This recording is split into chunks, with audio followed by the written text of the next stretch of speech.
안녕하십니까? 반갑습니다. 꽃피는 준사물인데 날씨가 아직도 쌀쌀하네요. 그죠? 자, 이제 우리 3, 4월 강의가 시작이 됐는데, 이제 공부를 좀 이렇게 열심히 하실 때가 됐죠. 이제 어영부영 하시면 힘들어집니다. 그러니까 할 수는 있어요. 근데 뒤에 가면 힘들어요.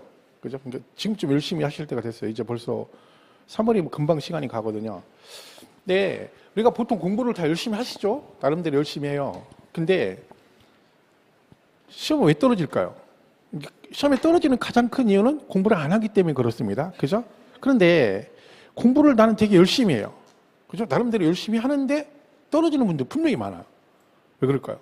왜 공부를 열심히 하면 보통 이 공부는요, 엉덩이로 하는 공부이기 때문에 많이 보면 합격하게 돼 있어요. 근데 떨어지는 사람이 있어요. 왜 그럴 것 같아요?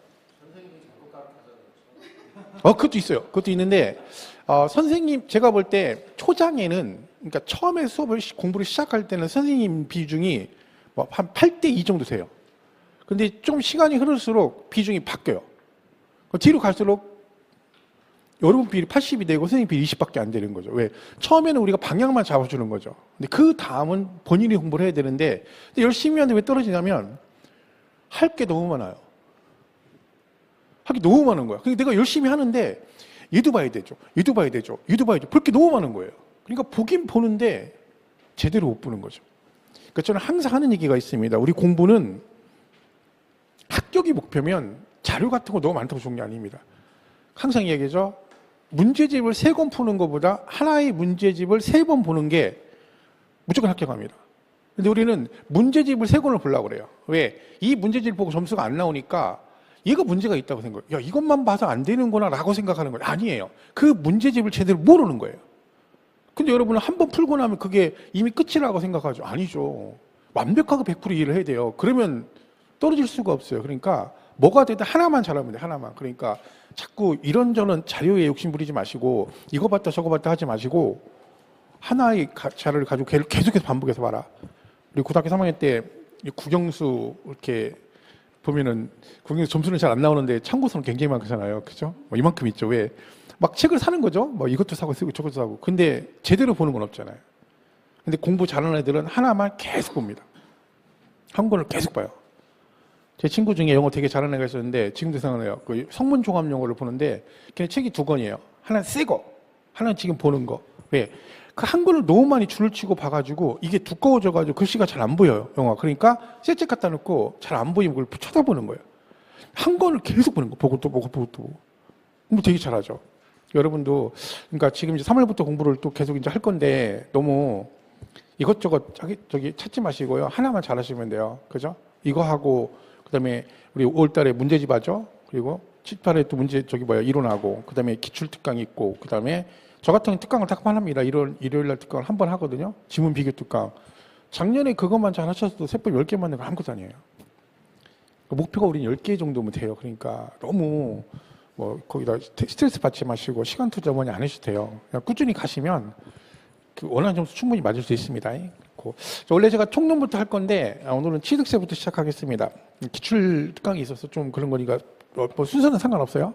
그리고 원래 제가 이제 강의를 그 이론 강의하고 그 세목별 비교들 같이 하는 걸 7, 8월에 했었는데 수강 선생님이 자꾸 뭐 저한테 복습을 좀 많이 해야 되지 않나 이렇게 얘기를 해가지고 그냥 방향을 좀 바꿔서 해보겠습니다. 뭐가 됐든 뭐 그죠?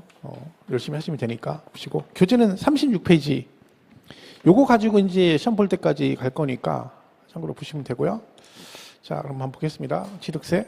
자, 얘는 이제 문제가 3문제가 출제가 됩니다. 3문제가. 그런데 보통 3문제가 작년에도 3문제가 출제가 됐고요.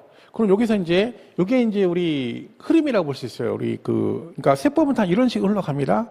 대상을 먼저 정해주죠. 무엇을 사면 취득세를 내고 뭘 팔면 양도세 낼지를 법으로 정해주죠. 그걸 우리가 과세 대상이라고 합니다. 그런데 이 시험에서 우리가 배우는 5개 세목 중에서 대상을 물어볼 때 시험에 출제가 되는 파트는 등록세 같은 경우는 잘 언급을 안 해요. 그죠? 그리고 재산세도 이제 그런데 보통 양도세 가장 많이 출제를 합니다. 양도세. 근데 양도세는 작년, 재작년 연장 2년 나왔어요. 연속 2년 나왔기 때문에 그 부분 언급 안 하겠죠. 그래서 취득세 같은 경우도 대상을 따로 물은 케이스가 많지는 않습니다. 근데 요즘 이제 문제 추세가 박스형 문제를 많이 출제를 하고요. 그리고 질문을 단순하게 물어보지 않고 비교하는 질문을 많이 물어봅니다. 이번에 공인회계사 시험이 출제가 됐는데 거기 이제 우리 세법에 관계된 게 있잖아요. 근데 여기 보시면 등록세 같은 경우도 문제가 지문이 나왔는데 이게 비교하는 지문이에요.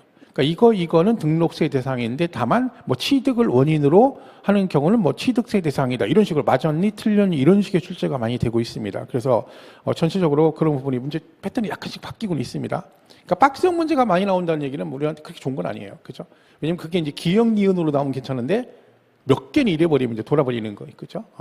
자, 그래서 이 대상을 먼저 정해주고, 그럼 얘는 취득세잖아요. 그죠? 그럼 이거를 뭐 하면 취득하면 되잖아요. 그죠? 아이고. 취득. 그러면